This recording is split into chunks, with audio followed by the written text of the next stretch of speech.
Earth is probably the last place you'd look for extraterrestrials, especially with all the new exoplanet discoveries and the endless quest to prove there was life on Mars at least once in the past, something billion years ago. But are we looking too far? Some scientists are less out there and more down to earth, literally, when it comes to finding traces of alien life forms. Not that these hypothetical aliens are actually crawling around our planet. What these scientists argue is that they may have dropped by before humans even existed and left behind techno-signatures such as radios, rockets, or other tech that might have been lying deep underground or floating around in space for eons. Astrophysicist John Wright has elicited more than a few eye rolls with a controversial argument that was recently published in the International Journal of Astrobiology. He believes that techno-signatures from an alien species that landed not just on Earth or the Moon, but even Mars before its atmosphere was obliterated, or Venus before it became a swirl of toxic clouds, could have possibly survived somewhere. While Venusian clouds and volcanoes would have long since eroded and liquefied any shred of evidence, he still believes it is possible something could be buried on Earth, Mars, or the Moon if it hadn't long ago become space junk. If a prior technological, perhaps spacefaring species ever arose in the solar system, it might have produced artifacts or other techno-signatures that have survived to present day.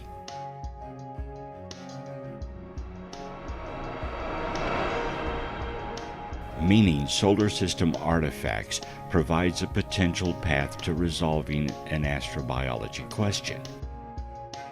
Wright doesn't believe aliens actually lived on Earth, and even if they had, erosion and ever-shifting land masses would have turned any trace of them to dust.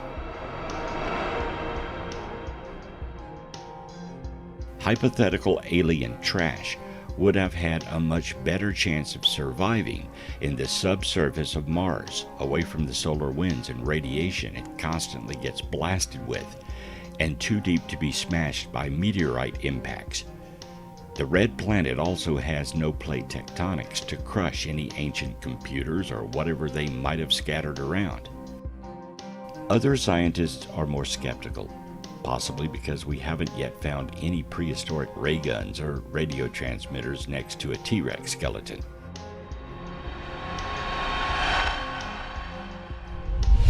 Astronomy professor Ivi Leob believes that there could have been a visit from other civilizations on Earth. The search for extraterrestrial artifacts is more likely to find techno-signatures in space, though, however unlikely that still is. The most effective way to zoom in on something unusual would be a sky survey. Whether we'd actually recognize something as alien, even if we saw it, is an entirely different thought to keep both scientists up at night. Supporters of the drive to find extraterrestrial artifacts are already peering deep into space in a bid to discover cities, satellite networks, or gigantic megastructures. Some even think our own solar system could contain probes sent by an advanced civilization, wreckage from old spaceships, or even evidence of ancient settlements on planets like Mars or Venus. Yet other experts slam this headline, grabbing easily sensationalized discipline as entertainment science, and question whether there's any point looking for such tiny needles in the mega haystack of our breathtakingly gigantic universe. Avi Leob, chair of the Harvard University Astronomy Department, is among the world's most respected astrophysicists. He stunned the scientific community by refusing to rule out the possibility that a strange cigar-shaped object which sped through our solar system may have been alien in origin. Astronomers named the space rock Oumuamua, Hawaiian for scout, and said it was an interstellar visitor which formed in another star system before traveling here through the void of deep space. He did not simply dismiss the idea that it was built by an extraterrestrial civilization and suggested it could have been a light cell craft, calling on his fellow scientists to keep an open mind about its origins. What sort of alien technology are astronomers searching for right now? Well, examples include artificial light, industrial pollution, or reflection of starlight from solar cells on the surface of planets around other stars, megastructures, or fleets of satellites. Space archaeology with our best telescopes might reveal technological equipment floating in space, similar to the 2 Voyager probes that we launched and are now leaving the solar system. But we should keep in mind that the travel time is very long between stars. It would take the Voyagers about 100,000 years to reach the nearest stars to our Sun. The equipment could therefore be defunct if it belongs to a civilization that died by now.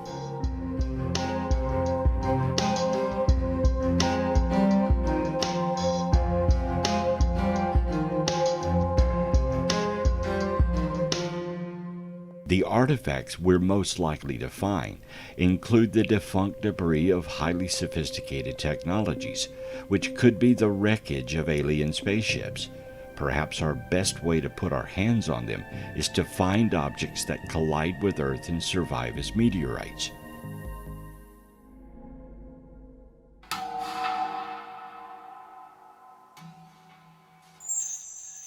The Klerksdorp spheres, discovered by miners in South Africa, seemed like they had to be man-made, owing to their supposedly perfect proportions, but they're estimated to be 2.8 billion years old.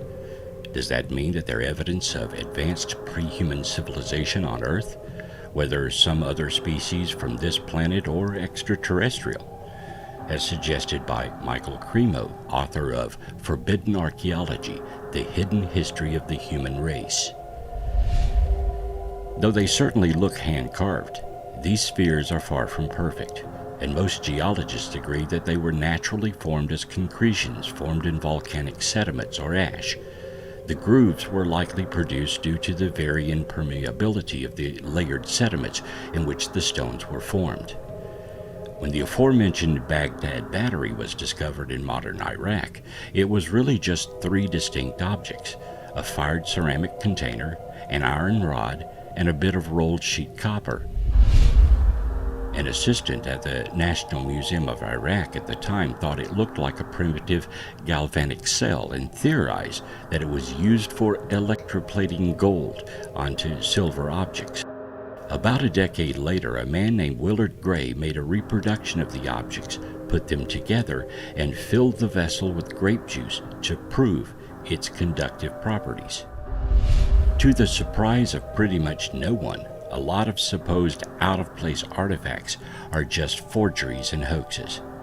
When images of a clay object resembling a modern mobile phone emerged online in 2015, along with the explanation that it was discovered during a dig in Austria, eager theorists were quick to declare its obvious evidence of time travel.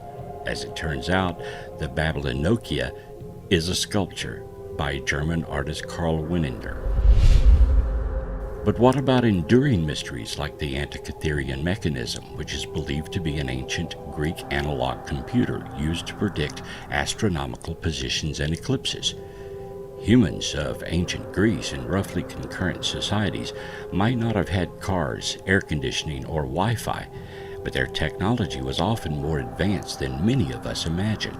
All sorts of things could have been developed, used, and then forgotten as civilizations rose and fell, and so much of that all-important context disappeared over time. Archaeology is a puzzle, and without all the pieces, we're often just guessing, which is why it's important to note that scientific consensus can shift and change too. Few conclusions are fully set in stone. So to speak, we never know when we might receive new information that changes our perceptions.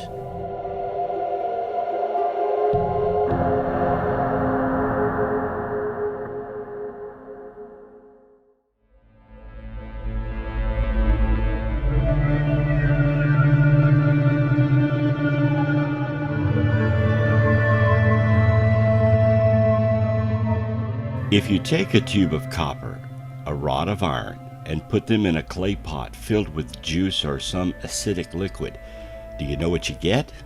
A battery, that's what. Kind of like the potato clock novelty science toys you can buy. The clay pot battery will actually work. Man has known about electricity since old Ben Franklin flew a kite in a storm, or so we are told. What if batteries were around centuries ago? Well, apparently they were, or so it seems. The Baghdad Battery is a set of 3 artifacts which were found together: a ceramic pot, a tube of copper, and a rod of iron. It was discovered in modern Iraq, close to the capital of the Parthian Empire, from around 250 BC, and is considered to date from that period. Its origin and purpose remain unclear, and further evidence is needed to explain its purpose. It was hypothesized by some researchers that the object functioned as a galvanic cell or battery, possibly used for electroplating or some kind of electrotherapy. But there is no electro-gilded objects known from this period. An alternative explanation is that it functioned as a storage vessel for sacred scrolls. The battery has been proven to work, and on the modern program Mythbusters, several were linked together to produce 4 volts, enough to barely electroplate with. Some researchers believe 4 volts is not enough to be useful for electroplating, but it could have been used for some kind of mild electrotherapy, such as pain relief, possibly through electroacupuncture. What it was used for is the mystery. That it was real and did exist is not a question. An over 2,000-year-old battery makes you wonder if it keeps going and going and going and going and going and going. The evolution of technology follows a pretty linear path throughout history, but sometimes we stumble upon artifacts that challenge that perception and throw those perceived timelines for a loop.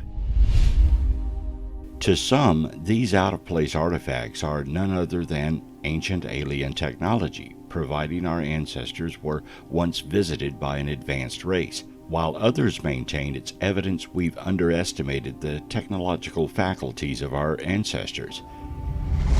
Growing up, most of us were taught that the Egyptians built the pyramids through primitive means, using simple pulleys and brute force from slave labor. But under deeper scrutiny, this explanation doesn't seem to make sense.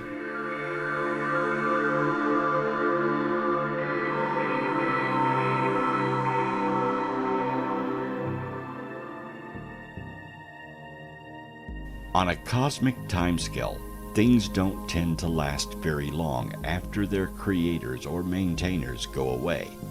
So what about the possibility of finding alien probes near the Earth? There's no reason to think that such probes couldn't be constructed, but you would have to build an enormous number of them for us to notice one flying through the solar system. There are hundreds of billions of stars in the galaxy, and if there are artifacts moving among those stars, they will spend most of their time in deep space, where no one would ever notice them. For one to just happen to be passing through the solar system around now, there would have to be thousands of trillions of them throughout the galaxy. But sure, it's possible to build that many machines. If they are what are called von Neumann machines. Johnny von Neumann was a scientist who discussed the implications of building a machine that could build a copy of itself. If you build one of those in space on an asteroid, the idea goes that it would build a copy of itself, then those copies would build copies. Eventually, they'd run out of asteroids altogether and would have to move on to somewhere else. If they could go between stars, then at each star they would turn all the asteroids into more copies. With a scheme like that, you could eventually have enough that would be everywhere. Despite our best efforts, Humanity has so far failed to discover even the most basic form of alien life. Dr. Paul Davies, a professor at Arizona State University, is author of The Eerie Silence: Searching for Ourselves in the Universe. His book grapples with the Fermi paradox, an argument which discusses the contradiction between the high likelihood that aliens live somewhere in the universe with humanity's inability to find them, which is often called the Great Silence. He has previously called for a search of the moon to look for traces of aliens, as well as discussing the possible existence of a shadow biosphere on Earth, populated by undiscovered creatures which behave very different to all other known forms of life on our planet.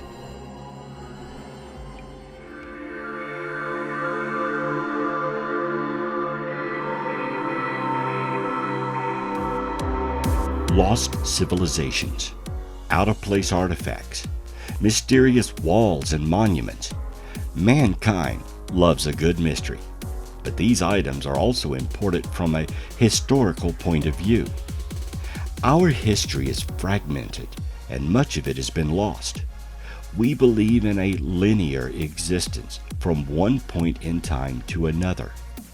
But perhaps history is not a straight line, but rather comes and goes in a curved manner of life on Earth.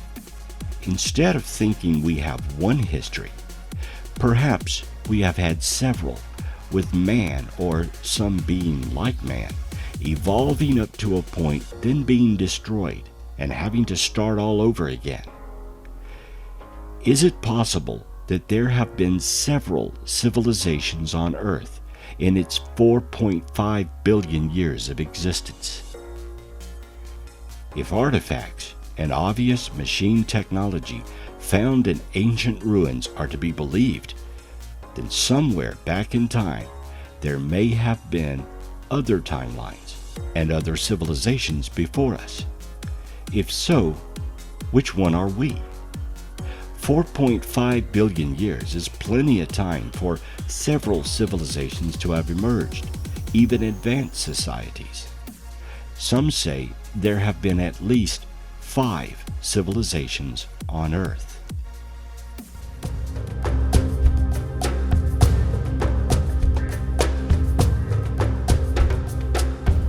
Is this a helicopter?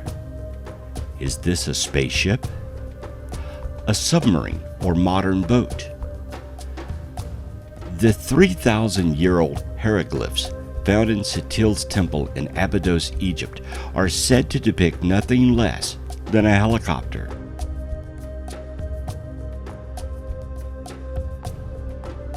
Plane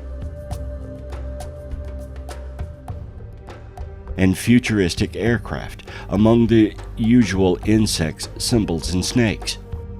The writings have become known as the helicopter hieroglyphics among pseudoscience and conspiracy circles, with many supporters of the theory saying that if the ancient civilization was putting helicopters and modern spacecraft in their artwork, then they must have seen them, or at least pictures of them. And for that to have happened, someone from the future must have taken them back. Some have even taken the theory a step further, introducing aliens to the equation. The question remains, why would ancient Egyptians depict a modern helicopter above a doorway in a tomb? If it's not a helicopter, then what is it? Why is it there alongside of what appears to be a modern boat or submarine and a science fiction style spaceship? What did the Egyptians know 3,000 years ago? And if they knew about helicopters, what else could be hiding in undiscovered tombs across the African continent?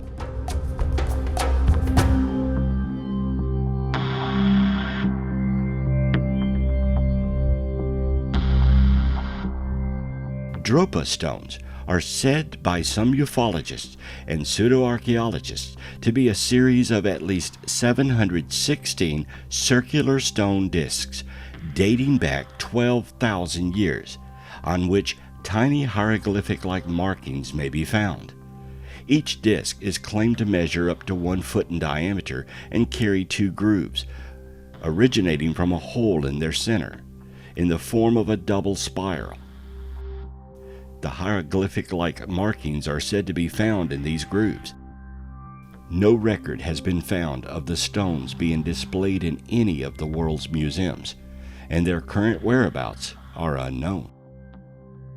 In 1962, a Chinese researcher, Nui, was reported to have concluded that the grooves on the discs were actually very tiny hieroglyphs, none of which were a pattern that had been seen before, and which can only be seen with the use of a magnifying glass. He announced that he had deciphered them into a story that told of a spacecraft that crash-landed in the area of the cave, the Bayan Har Mountains, and that the ship contained the Dropa people, who could not fit in and therefore had to adapt to Earth. Further, his research claims that the Dropa people were hunted down and killed by the local Han Chinese for a period. Nui noted specifically that one glyph apparently said, "The Dropa came down from the clouds in their aircraft.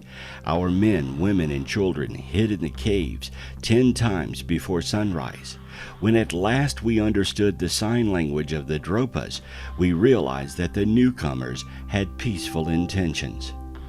Nui is said to have published his findings in 1962 in a professional journal and was subsequently ridiculed and met with disbelief. Shortly afterwards, he's said to have gone to Japan in a self-imposed exile, where he died not long after he completed the manuscript of his work. The stones themselves seem to have disappeared. The stone discs were supposedly stored in various museums across China. However, none of these museums have any records or traces of Dropa stones ever being there. They obviously existed because there are photographs of them. What are these stone discs, and where did they come from? Is the story they tell true, and if so, is there any proof other than the stones? The mysterious discovery was allegedly made in 1930 when Chi Pu-ti, an archaeology professor at Peking University, and his students were on an expedition to explore a series of caves in the inaccessible mountains near Tibet, which were supposedly carved artificially in a system of underground tunnels and pantries. Now, according to these events, it said that Professor Chu Pt and his students found tombs with skeletons of 4 to 6 feet in height buried inside them. The skeletons had abnormally large heads and small, thin, and fragile bodies.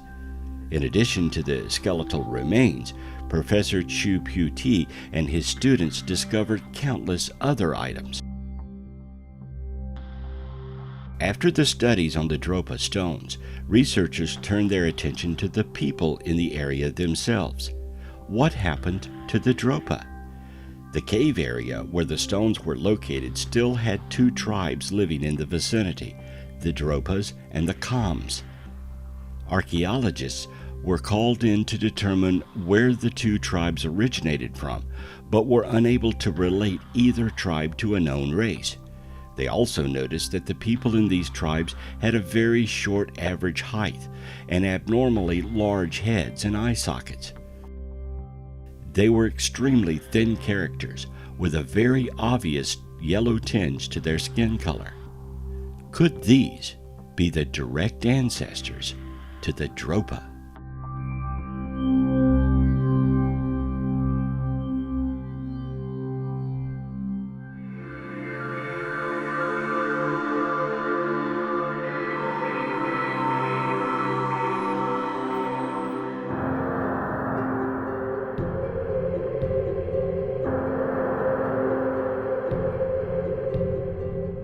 It can be hard to resist the allure of a mysterious object found in a context that doesn't seem to make rational sense, suggesting that it's proof of time travelers, lost civilizations, or alien visitors. You don't have to be a conspiracy theorist or a cryptozoologist to marvel at a bizarre computer-like device that dates back to ancient Greece, or a 2,000-year-old battery found outside of Baghdad in the 1930s. So-called out-of-place artifacts are often said to baffle scientists and conspiracy theorists. They suggest that scientific efforts to identify their origin and purpose willfully ignore potentially controversial explanations outside the mainstream. After all, it's true enough that science is constantly evolving, and we still don't have the answers to many of life's mysteries. But imagine how everyday objects from our own time might be interpreted thousands of years from now if information about how they're used doesn't survive. A lot of artifacts become out of place because their original context might have provided important clues, but the object was moved and that context is lost. When we're so far removed from the original circumstances in which a historical object was created, it's easy to let all sorts of things cloud our conclusions about what those objects represent. How do you explain a sarcophagus lid that appears to show a spaceship, primitive sculptures that look like airplanes, or cave drawings resembling astronauts in spacesuits? Some proponents of the ancient astronaut or ancient alien theories post that intelligent extraterrestrial beings visited Earth thousands of years ago and made contact with humans, potentially influencing their technology. These visitors might have been misinterpreted as gods, the theories muse.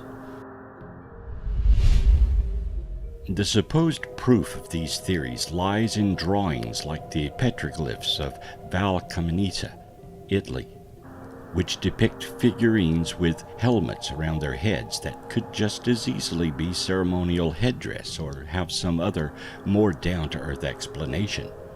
Ancient astronaut proponents also cite artifacts like a Mesopotamian cylinder seal that sort of looks like a spaceship, since it's just hovering there. Although the first use of linear perspective wasn't seen in art until the 14th century, so the position of objects on a field in an ancient composition doesn't necessarily mean anything significant, or does it? A 1968 best-selling book by Eric von Daniken interprets imagery on the lid of a stone tube belonging to Pascal the Great, a Mayan ruler who died in the year 683 CE, as a depiction of extraterrestrial influence on the ancient Maya. In the center of the frame is a man sitting, bending forward. He has a mask on his nose. He uses his two hands to manipulate some controls, and his left foot is on a kind of pedal with different adjustments. The rear portion is separated from him. He is seated on a complicated chair, and outside of this whole frame you see a little flame-like exhaust. Or Pascal could be sitting on a pillar in front of a stylized temple, among many other plausible explanations. What all of this shows us is the extent of which wishful thinking can alter our interpretations. It's obvious how the helicopter hieroglyphs found in Abydos, Egypt got their name. Those images really do look like modern aircraft. Then there's the sakura bird, a sculpture made of sycamore wood discovered during the 1898 excavation of a tomb in Egypt, which dates back to about 200 BC. Some people have suggested that it might be evidence that ancient Egyptians developed the first aircraft many thousands of years ago, possibly with the help of aliens. The Quimaya artifacts, a collection of tiny golden figurines found in Colombia and dated to around 1000 CE, look a lot like flying objects. When it comes to investigating out-of-place artifacts, the best tool might be Occam's razor, the principle that the simplest explanation is most likely to be correct. The simple explanation for all these objects is that we've taken a lot of inspiration from our airplanes, helicopters, spaceships, and drones from nature, and abstracted birds look a lot like planes. Archaeologists say the Quimaya artifacts are just highly stylized birds, insects, and amphibians. The function of the sakura bird is unknown, because very little documentation of the period survives, but no credible evidence of Egyptian aircraft has ever been found.